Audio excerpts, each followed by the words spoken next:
Yesterday, a question came up. I saw a bunch of the boys, a bunch of the teens asked me a good question. They said, Yonatan. I said, yeah.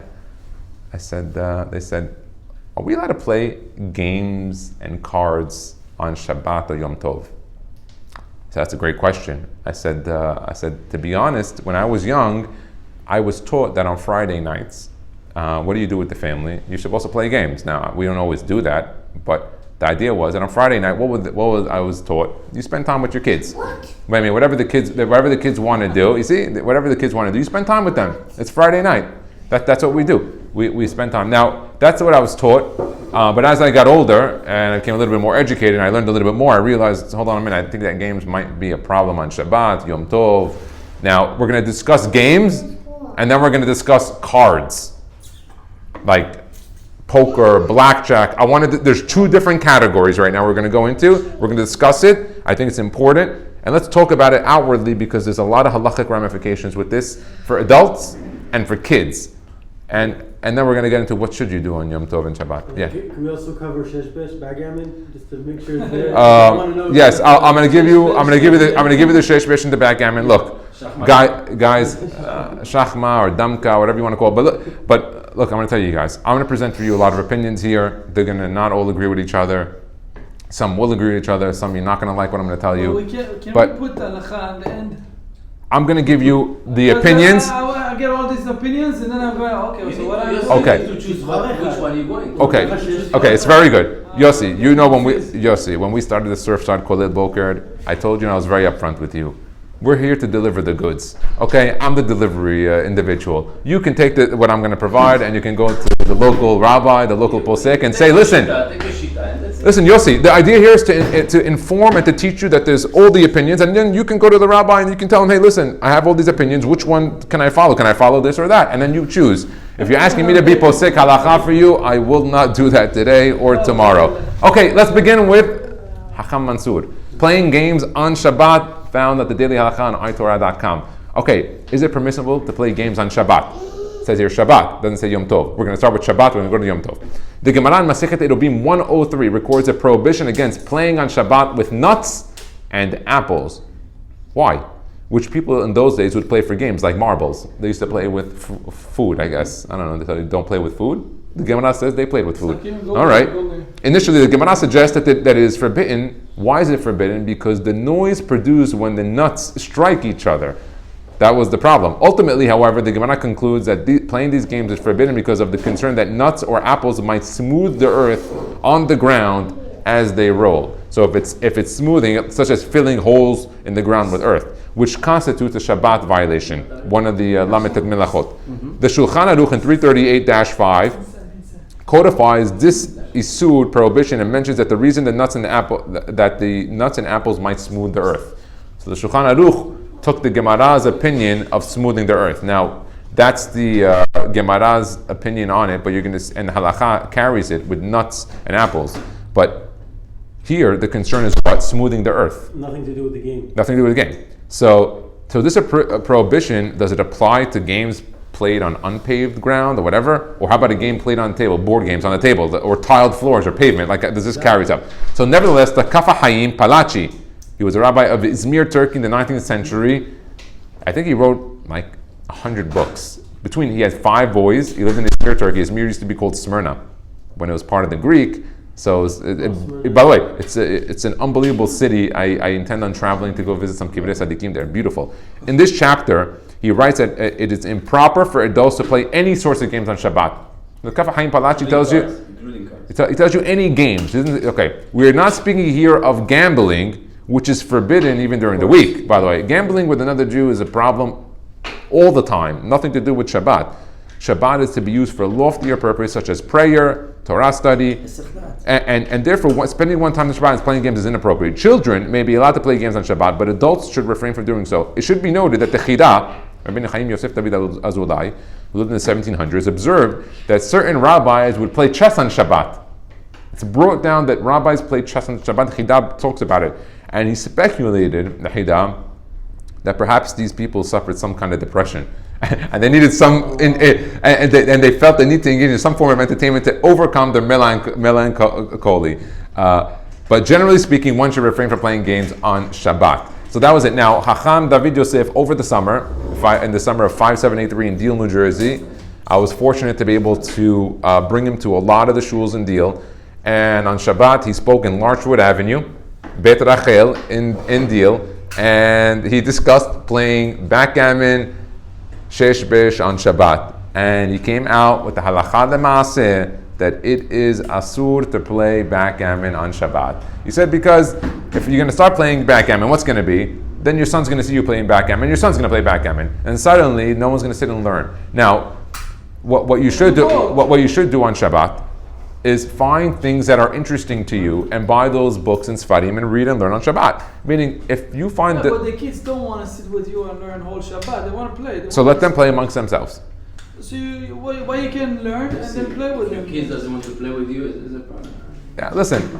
You know why? Because on Shabbat, on Shabbat, don't use the Shabbat time for playing games. Learn with them on Shabbat. Saturday night, Motzei Shabbat, bring pizza. Motzei Shabbat, we're playing backgammon. Now, I have no doubt. At my house as a kid, all Shabbat we had different games that my dad was creative. Of like if asking questions of the parasha, winning candies, things. The whole Shabbat it was really interesting. And Motzei Shabbat it was our thing. The whole family, the second Shabbat ends until like midnight. It was game time. I love it. And we were waiting on Shabbat. That's what, you know what, Shauli? That's what we're going to do. That's what we got to do. Saturday, Shabbat, we do it like we always do. Like we learned from Jiddo, we do the riddles on Shabbat with all questions. We do a lot of things, questions, and we do that action. Then Motzei Shabbat, you have games. Or make it Thursday night. Do it on Thursday. Yeah. Meaning, you didn't have to use the Shabbat for your games. You had nothing else to do to take the one day. We were waiting all week for Motzei Shabbat to play games. And you wanted to be in good terms with my dad, so we were just to clean and things like that. I love it. Shai, you see, this is why, you asked me why I didn't just put a camera up here and just sit and talk. Because when we sit together and we discuss it outwardly and keep it open, the camera and the mic, we learn different opinions. Yeah. This is the opinion of the yesteryear. Shabbat was time for learning, riddles, questions. I remember my dad used to ask $100 questions on Friday night. Hard questions. Kid, $100, it's a lot of money, and it helped us to learn the parasha. He used to also give us sometimes open book, sometimes not open book. This was a lot of fun. But it also showed me that you got to research, learn. It was a lot of fun on that. So that's Ham David was very open on that. Asur. I think it's a good idea. I think maybe you should do it here. Yeah. So you know what, Ronnie? I like it. They will see there for you. Okay. I like it. Okay. All right. One riddle he gave, $500 riddle. Yeah. Okay, we're not doing it right now, but we're gonna learn it. We're gonna learn in the future. Okay, now let's go. We went into just playing games. How about gambling? Now I know that on the surface I tell you it's asur. We know that you can't gamble with another Jew, but Rabbi Mansour on Torah discussed this concept of why is gambling not allowed. Let's read it quickly, and then I want to go through a few other opinions from a couple of the Hachamim from Israel. It says Ki Mitzion Teseh Torah, and as you always see, guys, there's a lot of papers in front of me. Always Hebrew. Why Hebrew? Because when I'm looking for answers, I reach out to the Hachamim in Eretz Yisrael. I want to see an unbiased, pure Torah from someone who just wants to give me the Torah the way it's supposed to be. Okay, the Gemara in Eruvin, Daf 82, discusses the issue of whether a gambler is qualified to render testimony according to halakha. So here we have this concept called misachek b'kubya, people who play with the dice. Can you count the guy who plays with dice? Can you take his opinion? Why? No Ne'eman. He's not. Why is he not Ne'eman? Because this guy, he's got that high that he's got to get for the winning. By the way, gambling is the worst addiction. I remember in Yeshiva Flatbush Elementary School, they brought two types of people. They brought a guy that was a compulsive gambler that healed himself through like a process that they have, like the 12 step or whatever it was. But why? You know why? No. Yeshiva Flatbush. No, they were very intelligent. It was through the educators were very smart. They said if we grill this into the kids in middle school, 6th, 7th, and 8th grade, by the time they get to high school, they won't touch it. Because, but if you go into high school, the guy already knows how to play the games. So they brought a guy in, two guys. One guy was teaching us gambling, and he told us what he did. How he used to make $1 million a year, and the guy would burn it on nothing. He would go to Vegas, he would come out with nothing. And you see the guy today, he's driving a Toyota Camry, but the guy used to make millions of dollars, and the guy he's got a mental issue, but he solved it, and he said he got better, he doesn't do it anymore. Okay. I never saw him in the casino. All right, that's all I can tell you. Then there's another guy they brought. They brought another guy that was a drug addict that for years had drug problems, and he came to talk about that also. That also had a very profound effect on me. It scares the kid. When you scare a kid with that stuff, the kid don't want to touch it. They don't want to touch it. Doesn't want to see it. By the way, that's how you have to have the education.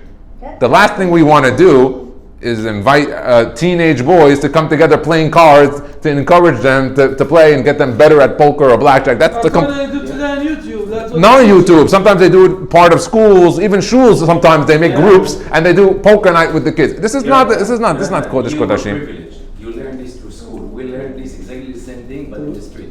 Yeah. We saw the end result right then in their life. Demo, not. You're right. You could have went outside. You saw the Go guy. outside. You see the guy. They know it. Flat on the floor. Dead. That's it. Allah, they know. If he's lucky, carry another day. Yeah. You see the other one gambling. Habibi, there was no casino. There was no casino. In Israel, there was no casino. That was the best example. In the 60s, there was no casino. You know which casino it was? In the corner of the street. It was like in Manhattan. Play with that. In Manhattan, I used to work in the city on Sixth 6th Avenue, 3-card Monte. Yeah. The 3-card Monte. And I remember one time I was walking with my dad out of the subway and I saw the guy with 3-card Monte on 34th Street on the corner. Came a guy, they put 3 cardboard boxes on top. He comes along and he took 3 cards and the first 2 times, you see a guy go in the front, that one, you're like, oh, it was on the one on the right, and you were right.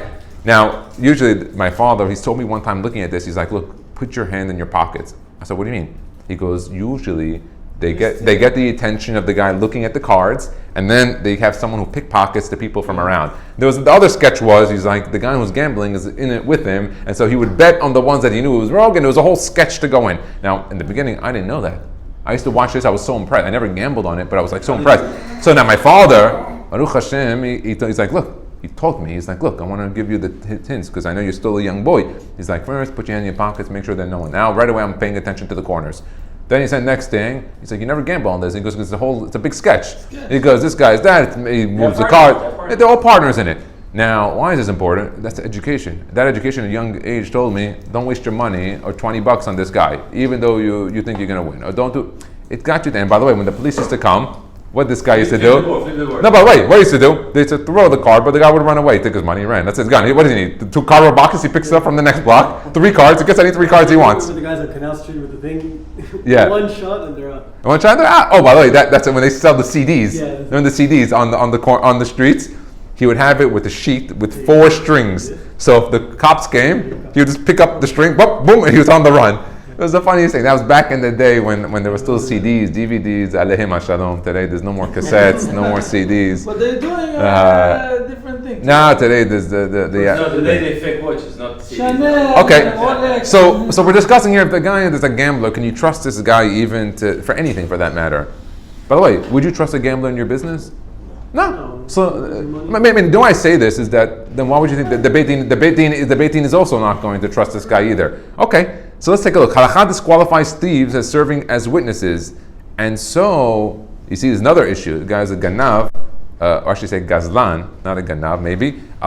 He can't serve as witness. So the question becomes whether or not earning money through gambling constitutes thievery.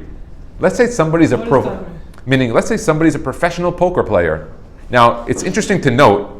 Okay, what's interesting about poker is that poker is not a chance game as much as people think. There's actually a skill there because it's not coincidence that every year on the World Series of Poker, you have those few guys that constantly make it to the top. What do you mean tell me? You mean tell me it's all luck every year? It's not. There's actually a system, a chokhmah with poker. So the question is, it's not the same people, but the same guys come into the circle. Meaning they're always coming to the circle. They're coming to the finals, semifinals. They're always there. Those guys, they have a system. So the question is, if this is a system like a business, and this guy he has a parnasa. What's his parnasa? To win. I'm a professional poker player. You go to work. You're a contractor. That's his work. That's his work.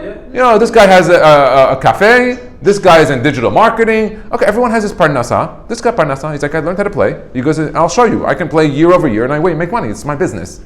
Does that constitute the guy to be to not be accepted as testimony and as a witness because it's his business? Or is he a gambler? So let's take a look. It's an unbelievable hidush that the Rabbi Mansur brings down. The Gemara cites a dispute on this matter between Rabbi Yehuda and the Hachamim.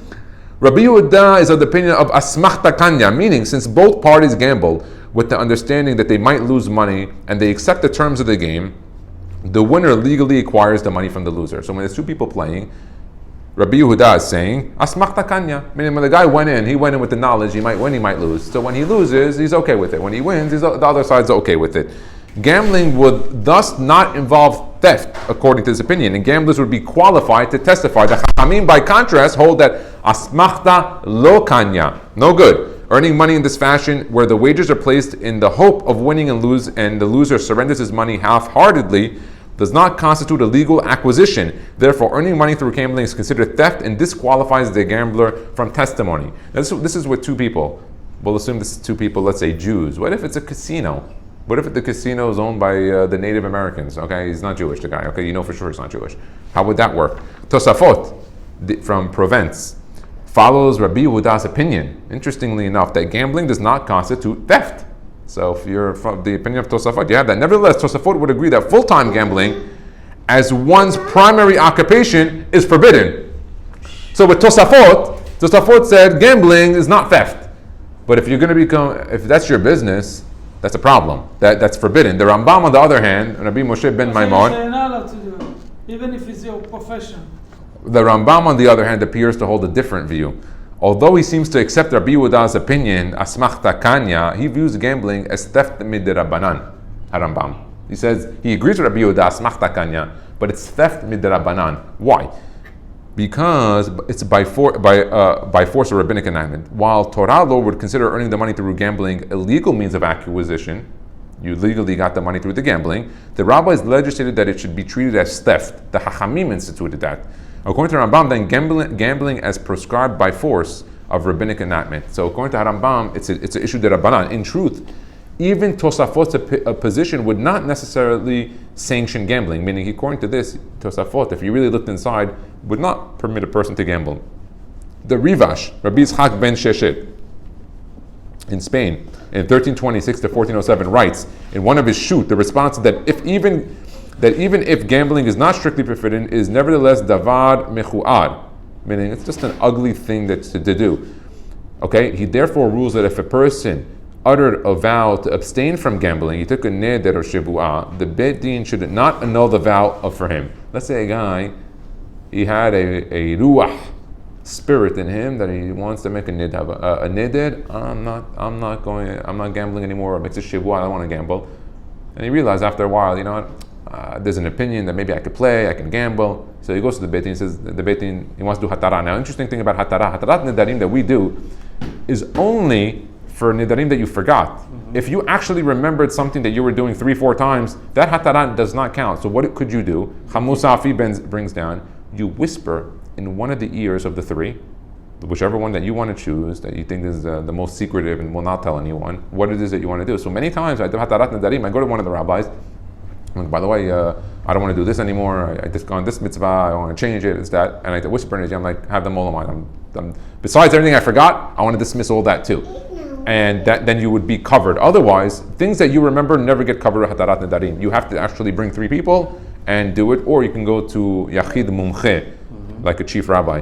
Normally, Beit Din is empowered in many situations to annul individuals' vows so that he would no longer be bound by it in a process called hatarat nedarim. Given the impropriety of gambling, even if it is not forbidden according to the strict letter of the law, the Beit Din should keep the vow in place rather than have it annulled. And although the Shach, which is a commentary on the Shulchan Aruch by Rabbi Shabbat HaKohen, he disputes the Rivash on this particular point and would agree that gambling is not an appropriate activity, is not an appropriate activity for a Jew. Okay, thus, according to Rambam, gambling is forbidden according to Halacha, and according to others, Halacha outright forbids only full-time gambling.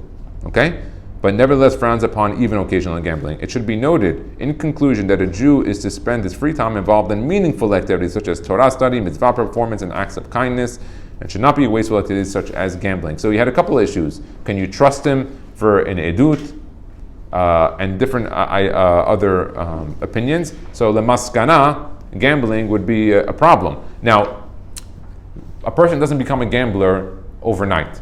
How does gambling begin? It begins by playing cards with your friends. Then it begins by playing cards in a sanctioned place that would be permitted, like a school, or when the shul does a thing, or some other event where you have other people together. So now, over there, they're probably not doing it with the money either, but it becomes more common. Now the kid, You're also good at it. now he gets good at it. He practices. Now he didn't even know the rules. He went in to hang out at school with his friends in a school-sanctioned item, and suddenly he went in there. He didn't know how to play poker. Now he knows how to hit, miss, no, double down. The guy became an expert. From where? From a Jewish environment. We don't encourage gambling. We don't want to encourage them to play cards or any of these type of things. What do we want to encourage them? We can do other things. But listen, the Torah has a lot of gateways. If you find that certain things are not interesting in the Torah, open new doors. There's a lot of stuff in the Torah that has so much depth and interest, and this is what we have to do for the kids so that they can get better at it. Now, I pulled a couple opinions from the internet from Hidabrut, okay? And this was a question that was Vav Shvat Hey Tafshin Pei Aleph. Also, in regards to playing not games on Shabbat, but cards. Think about cards. Okay. Remember, I'm giving you different opinions here. Okay, do whatever you want with this. Okay, mutar l'sachek klafim b'Shabbat. It's allowed to play cards. Af yesh lehizaheh shelo lafrid basof hamesachek et haklapim hashonim kedei l'sadram lefi sug o tzeva v'chadome. Says, okay, you can play cards, but don't organize them at the end by a second, colors, whatever. Mikivan sheish bechach mishum isud brera. Okay. Ulahafridam usadram kedei l'sachek lahem miyad mutar. Okay, but if you want to separate them, now this is brought down by Shemirat Shabbat Kehilcheta Chelik Aleph Perek Tet Zayin Seif Lamed Hey.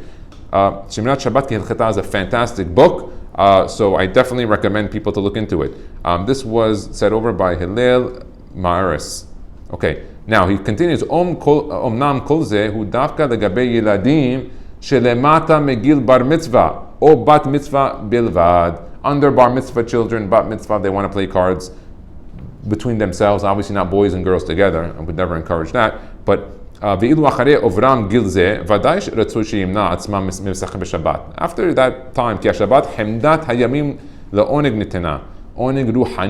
it's for a time of spiritual balance. Whoever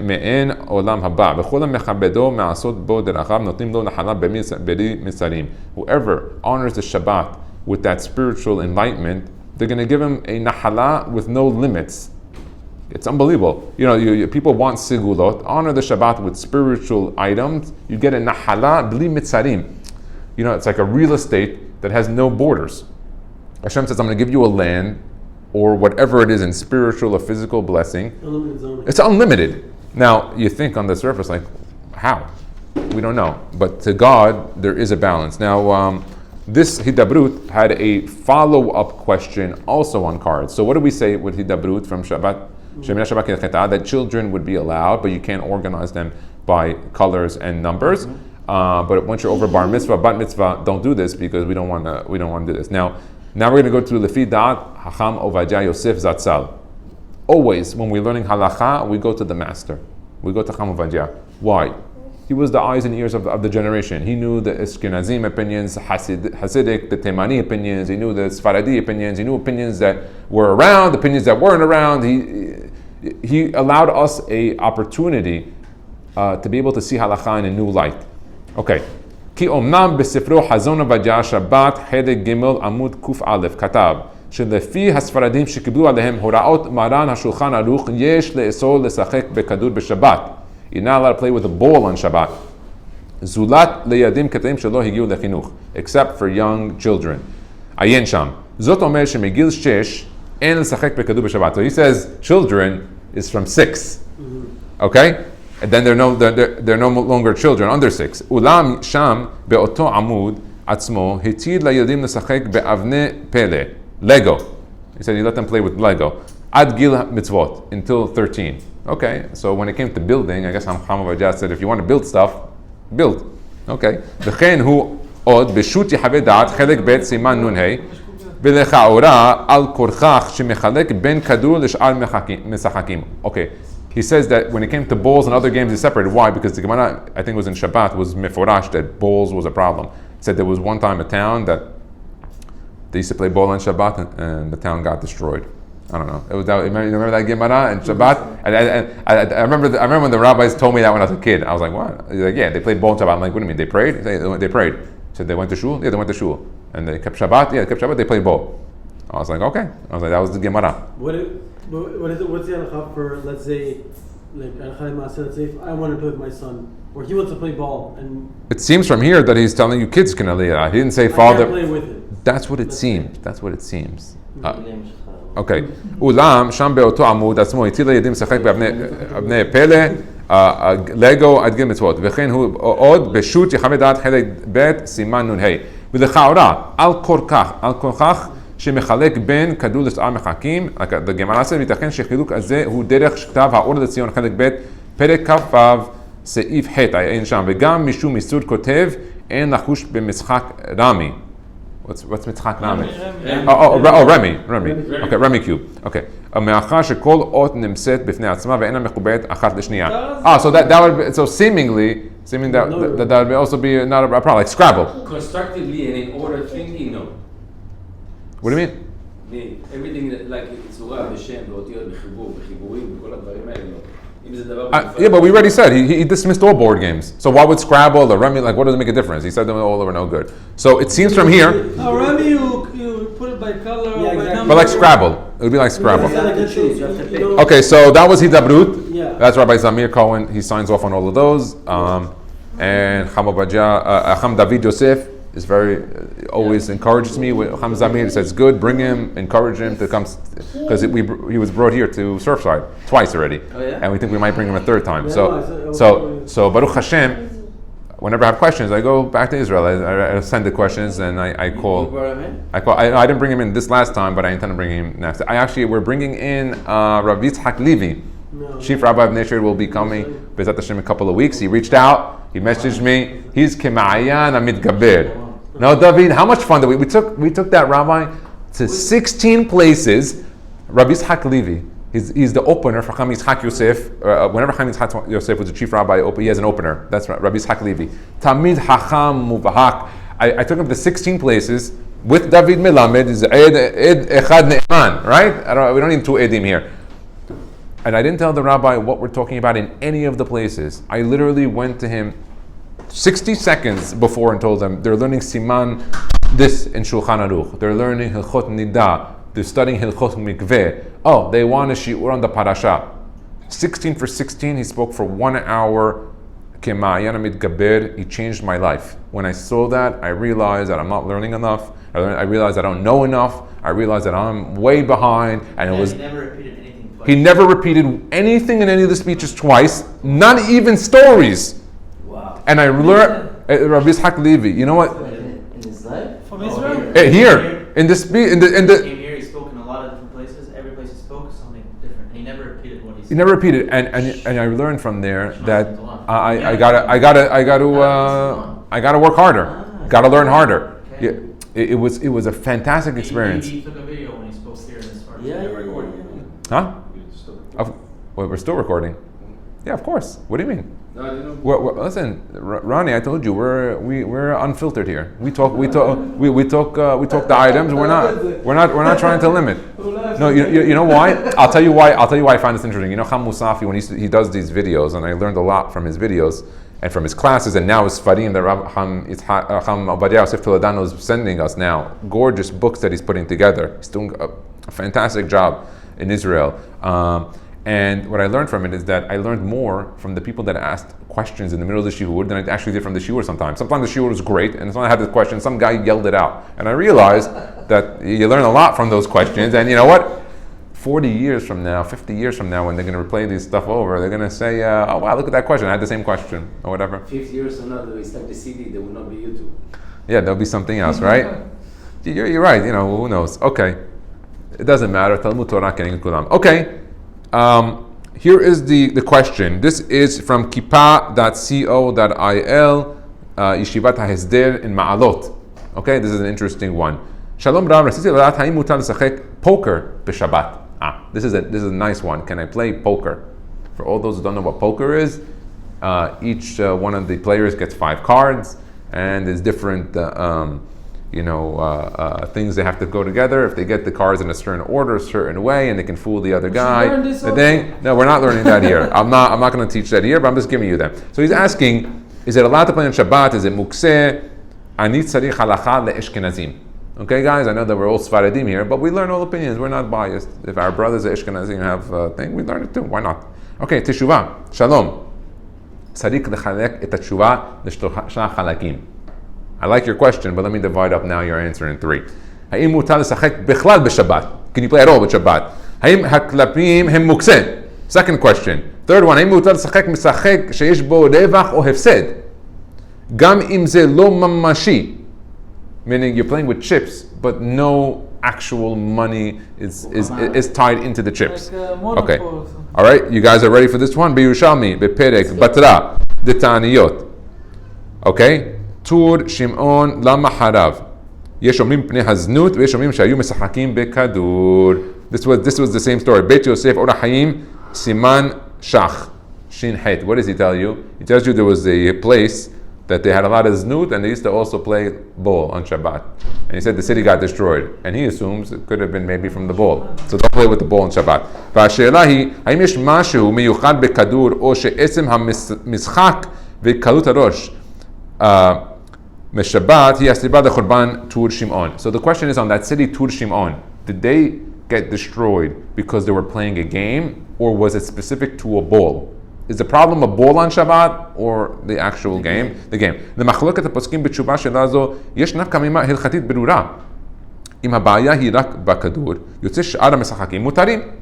If the ball is a problem, don't play ball on Shabbat, no basketball, play all the games you want. אם טור שמעון חרבה בגלל שהקלו ראש בשבת, because they were lenient on Shabbat, יש לאסור את כל המשחקים מכל זכות שבת, כדי שלא יהיה הליכוך בשבת כמו ביום חול, עובדין דחול, like something to that capacity where you're playing on that. אוקיי, להלכה, רוב הפוסקים הביאו שהבעיה הייתה שם דווקא הכדור, משום היותו מוקצה. So the problem was the ball was מוקצה. ולכן סתם משחק בשבת מותר. Regular game would be allowed.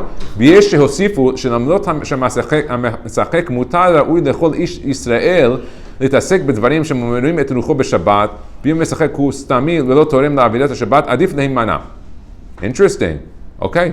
Maybe he says that if it makes the person have a better spirit and be happier on Shabbat, or stam, okay, interesting. Shulchan Aruch Or HaChaim, Siman Shin Chet Seif Mem Hey, Asur L'Sachek B'Shabbat Ve'Yom Tov B'Kadur.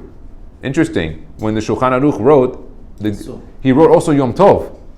When, if you looked at the Tur Shimon, there's a specific example of the Yerushalmi in Ta'anit over there, on Shabbat when they played, was that they played... But if it's Muktzah and Yom Tov, there's even more. Yes, but yes, for sure there are there's some kulot and some things. From Mukseh, but it's very interesting that Rama. Wait, guys, you came here to learn, so watch this. And that Rama, Rabbi Moshe Isserlish, veyesh matirim venahagu lehakel. So, Rabbi Moshe Isserlish, this is from Krakow, Poland. He says it's asur l'slachek l'schok b'Shabbat ve'yom tov b'kadur. You can't play with it. But the Rama said, Yesh matirim, v'nahagu lehakel. So if you're Ashkenazi, you have something here. יוצא שיש מחלוקת בין ספרדים לאשכנזים, האם להגדיר את הכדור כמוקצה או לא. המשנה ברורה מסביר שהשולחן ערוך אוסר כי אין עליו שם כלי, ולכן היא מוקצה מחמת גופו, שאפילו בטיטול בעלמא אסור. He said the ball itself is a problem, ולכן גם שאר כלי המשחק, צעצועים, יהיו מוקצה מחמת גופם, כי למרות שהם ראויים למשחק, הם אינם מוגדרים ככלים. יוצא לפי זה שאסור לשחק בשום משחק שמחלים בו עם כלי משחק כגון קלפים. So he said klapim would be asur from mukseh, but the Rama שמתיר נראה שזה הדין בכל כלי המשחק שאינה מוקצה כי יש בהם שימוש. So anything that's not mukseh according to the Rama would be allowed on Shabbat if you're Ashkenaz.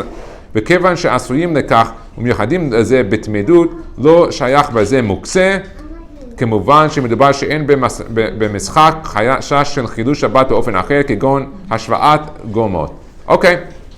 להלכה, לספרדים, כדור וכל כלי משחק הם מוקצה, not allowed on Shabbat, והמשחק בשאר כלי משחק יש לו על מה לסמוך. If he plays with items, he has on what to rely on. לאשכנזים אין מוקצה בכלי משחק שרגילים לשחק בהם, לכן משחק בקלפים מותר. So according to Ashkenazim, he would be allowed And according to Sfaradim, he would not be allowed at all any types of cards. And he writes here other types of games he might have to be somech if it's not mukseh. Okay, לגבי השימוש יש לאסור כפי שמביא הרמה שוחק כדי להרוויח. Meaning, if a person is playing to gamble, asur. אפילו שוחק בתם ובחסד. דהווה כמקח וממכר. Let's say he's playing with chips without actually any money, it would not be allowed. ומכל מקום אין ללחוץ בנשים קטנים. He goes, but women, any age, or children under bar mitzvah, bat mitzvah, they can play cards or other things on Shabbat. That's okay. דמוטב שיהיו שוגגים ואל יהיו מזידים. Meaning, don't even tell them. If they're playing already, I mean, obviously ketanim, okay. That was my question. But women, like, don't even tell them. If they're playing cards on Shabbat, they're playing, I don't know, whatever games they are. He says here, don't do anything. If you see an adult playing like that, look, there's a whole thing of whether or not we're not going to go into whether it's a deoraita or the rabbanan, whether a person should go out and tell them. Here, we're teaching whoever is listening and whoever is here.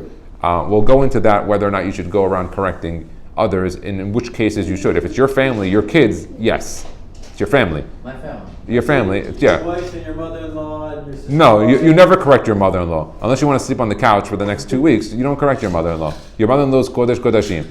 Otherwise, I hope you have a cot that you can sleep on. Shulchan Aruch Orach Hayim Siman Shin Lamidchet Seif Hey. Okay. אפילו שאינו משחק על כסף ממש יש לאסור, אלא אם כן זה נשים או קטנים, כי זה כאילו שהוא מנהל מקח וממכר בשבת. אוקיי, להלכה, אסור להשתמש הנ"ל למשחק בשבת, וממילא הם כלי שמלאכתו לאיסור, כי אין בהם שימוש אחר, אלא משחק בצורה, אוקיי. למעשה, לספרדים אסור לשחק קלפים בשבת, that means שבת and יום טוב, you can't play with cards. והמקל, יש לו על מה שיסמוך. Someone who is מקל, he might have something to be סומך. לאשכנזים מותר לשחק קלפים בשבת, אבל הוא לא ישתמש בזיתונים. What's the zitunim, Ronnie? It's like casino. Oh, the chips. Oh, you mean the chips. Oh, zitunim is the chips. לא The chip. זיתונים, זיתונים is olives. Yeah, that's zaytun. That's zaytun. Okay, the last one, and we'll finish with this, is Sha'alet Harav. That's yeshiva.org. Harav Dov Lior. It says Chai March Shvan Taf Shin Ayin is the last opinion about this. Hay mutar lesfaradim lesachek beklapim b'Shabbat. Okay, and his question, his answer. השאלה שייכת בין אצל אשכנזים ובין אצל ספרדים, הכלל הוא שמותר לברוא לעצמו את הקלפים שרוצה.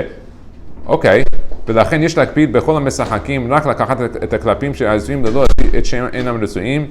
לגבי ביטול זמן, יש בעיה גם בחול. ביום חול. He says that if it's about wasting time, it's even on a regular night, because you're wasting your time. והתבטאו על זה שזה מושב לצים, because that is what would be called מושב לצים. When you put a bunch of people together to play cards, that is what they refer to as מושב לצים. כלומר זו ריקנות ללא כל תוכן. לוקחים דבר יקר ששמו זמן, they take something that's very valuable called time, ומבזבזים אותו על דברים בטלים, and they waste it. So we don't want to encourage people to waste time. We understand the value of time. Time is gold. אדם בישראל לא צריך לבזבז זמן ולא צריך לשאול את עצמו מדי פעם לאן הערב. Where am I going tonight? What am I doing tonight? What's going on tonight? You know what you're doing tonight? You go eat your dinner, put your kids to bed, you learn with them, and you come here with learning. You do anything, any type of learning you want. You come, you learn what you enjoy, buy the books that you enjoy. If you like halakha, get halakha. You like midrash, get midrash, gemara, whatever you want. אם הם בן תורה, שילמד. ואם יש לו מלאכה ועסק ביישובו של עולם, יעבוד בו. If you're working man, work. שיעשה משהו productivity, ולא סתם יבזבז את זמנו על שטויות. Okay, so there's a couple items. There's שטויות, there's בזבוז זמן. So even if there was a window that you got to play the cards or whatever, you also have bizbuz zman, and then you also have other things. If you're doing this for younger kids or for children that are in middle school, high school, you got to be more careful. Why? Because the last thing you want to do is train the kids to come together. Because if you do it with your watching, the kids might come together on their own without you watching. Meaning now you're doing it together in a school environment or a shul environment or whatever.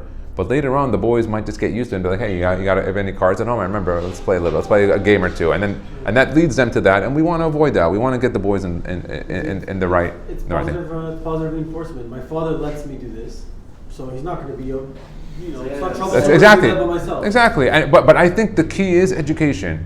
My son knows that. I tell it to him all the time. I educate them, and I'm more open with them on educating them on things of the real world, so that they understand. Because if you explain it, it makes much more sense than saying just don't do it. That might have worked. It might have worked in the last generation, maybe even my generation earlier on. But I don't think that works today. Today, people really want to understand. Kids are very curious, and if you close that curiosity, what you do is you make them more curious. So just being open with them and saying, hey, listen, this is the reason. Look at, you know what? Show them a gambler. Take them to a prison where someone, what he did. Let them see someone in jail for that. Then they're like, oh, you're right. This is pretty stupid. Why would he do that? And then tell the guy, by the way, if he didn't do that, he could have that house over there in the village of El Harbor.